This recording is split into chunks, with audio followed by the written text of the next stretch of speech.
Yo tout le monde, du coup ouais, il y a quelques semaines, je vous avais demandé de me poser un paquet de questions et j'allais répondre en vidéo YouTube. Alors j'ai traîné un peu, mais voilà, la vidéo est sortie, elle est maintenant. Parmi ces questions, c'est des questions sur le surf, sur ma vie privée, sur les voyages, sur les envies, donc je vais en sélectionner quelques-unes, y répondre.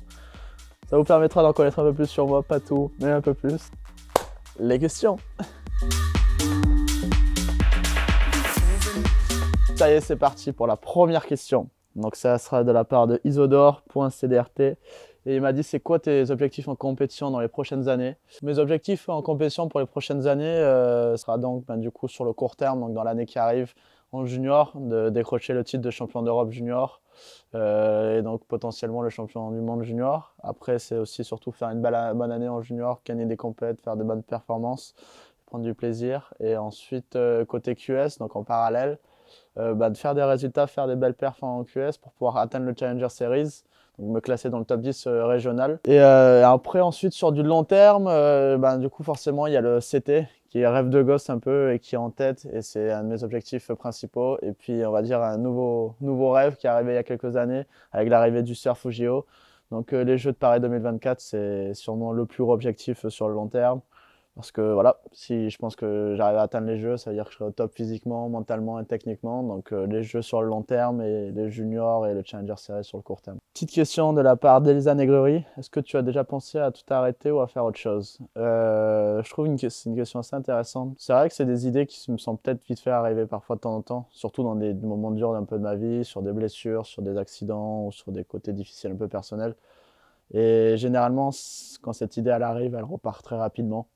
Et c'est en surmontant un peu toutes ces étapes qu'on se rend compte que, enfin moi je sais que je fais du surf pas seulement par amour du sport et par l'amour de faire le voyage et de vivre vraiment une vie incroyable, mais aussi surtout par passion du surf. Et même si malgré tout il y a des moments compliqués dans ta vie, il y a des moments de doute, de frustration, je pense que ça te sert justement à te rendre compte et à réaliser à quel point tu fais là une chose que t'aimes vraiment et que dont tu es passionné. Et c'est pour ça que je fais du surf depuis que je suis petit, et j'en ferai toute ma vie et ma vie tournera autour de ça parce que c'est surtout une passion et pas seulement qu'un sport que je pratique. De la part de Juliette, quels sont tes plus gros projets à venir? Sur un point de vue sportif, il y a la saison qui va reprendre en 2022, là d'ici quelques mois, donc me préparer, m'entraîner pour arriver à fond pour la saison. Et sur un point de vue projet vidéo, là je suis en train de bosser sur un gros projet, je ne peux pas vraiment encore en dire trop vu que c'est que le début, mais sur un gros projet vidéo et que je voudrais vous montrer tout ça à partir de début 2022. Il faudra patienter encore 2 mois, peut-être 2-3 mois, mais je suis en train de préparer un beau projet pour l'année qui arrive. Petite question de la part de Sistiaga Enea. Es-tu en couple? Non, je ne le suis pas. Julia DF-2607. La plus grosse vague que tu as surfée, je pense que c'était peut-être à Waimea, il y a quelques années, à Hawaï, là. Et je l'avais pas eu en vidéo, je t'ai mais une grosse session. Et c'était pas un Waimea XXL comme on peut voir parfois, mais pour moi c'était déjà pas mal. Il y avait un bon 5 mètres et quelques.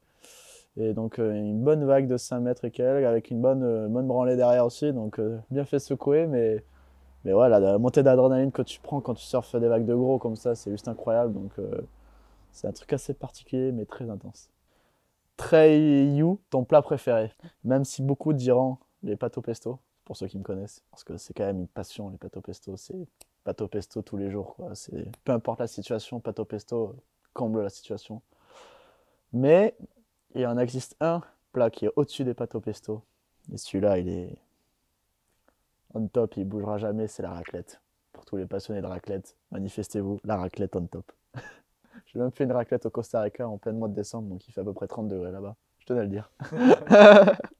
Une petite question de la part de Charles Gérard. Destination de rêve. J'ai eu la chance de beaucoup voyager depuis que je suis petit, donc j'ai vu un paquet d'endroits. Mais il y a un ou deux pays que j'ai pas encore fait et que je kifferais bien faire, ou des endroits en tout cas que j'ai pas fait. Le Mexique, ce petit paradis de droite là, avec la bonne ambiance mexicaine et au chaud à se faire des surfs en maillot sur des vagues parfaites. C'est une destination qui vraiment fait bien rêver.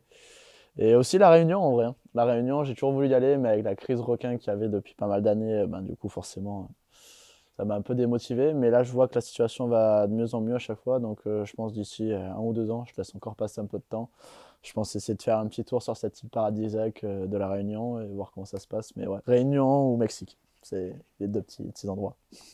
Vince DU qui me pose la question: à quel âge ton premier tube et si tu t'en souviens? Alors généralement ton premier tube tu ne l'oublies pas. Mon premier tube je crois que c'était au Costa Rica, je devais avoir 8 ans, 8-9 ans.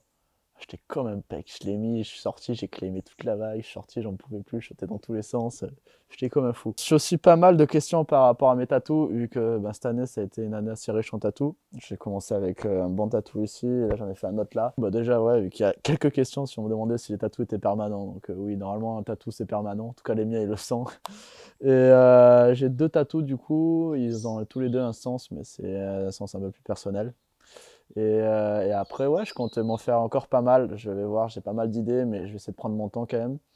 Mais j'envisage sur le long terme de me faire tatouer une bonne partie du corps. Pas l'intégralité, mais une bonne partie. Le dragon, le tigre. Je vais pas me faire un zoo non plus, donc je vais me changer un peu, là, il faut que je varie, mais faire des tatous. Petite question sympa de la part de Diego Joyeuse. Tu écoutes quoi comme musique? J'ai une playlist assez variée, mais ça tourne généralement autour un peu de la house music, du latino, un peu de whiné aussi, et ouais, rap US. J'écoute un peu de rap français.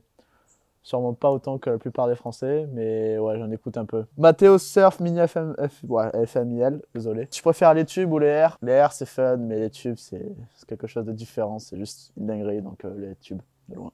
Du coup, vous avez été assez nombreux à me poser aussi des questions par rapport à mon meilleur tube, ma plus belle vague, ou des sessions un peu qui m'ont marqué.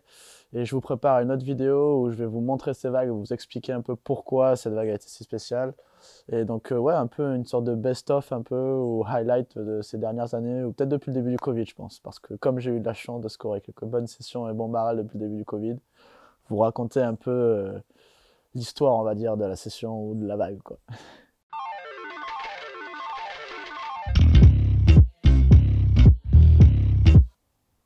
John. Au Segor. Café.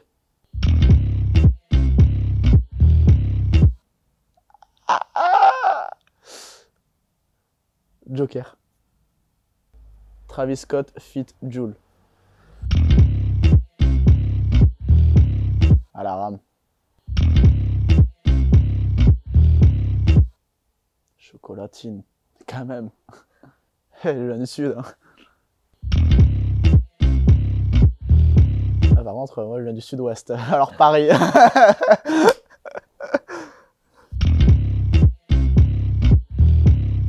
Netflix and chill.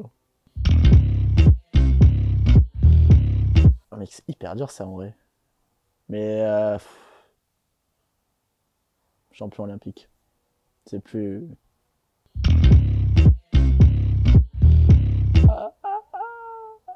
L'enfoiré. Là, il se fait un petit kiff, le monteur là derrière là.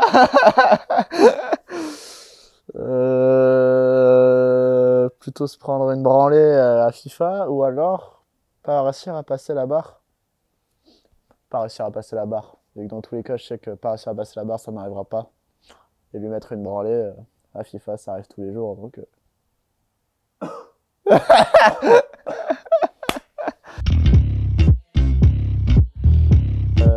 Supermax. Non, en vrai, Hamilton. Du coup, ça y est, mesdames et messieurs, merci d'avoir regardé cette vidéo. C'est tout pour aujourd'hui. N'oubliez pas à s'abonner, commenter, liker et activer la petite cloche. Et on se donne rendez-vous dans 2-3 semaines, peut-être 10 jours, peut-être une semaine pour la prochaine vidéo. Au revoir. Ouais.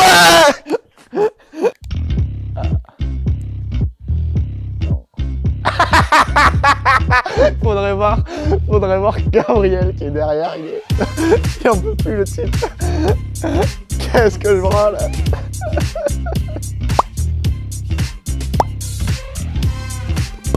Ouais, on arrête. Tu vas souvent au Baco à l'été. Tu vas voir quelqu'un. Oh, je suis pas allé de l'été, mec. La tranche que tu sais derrière.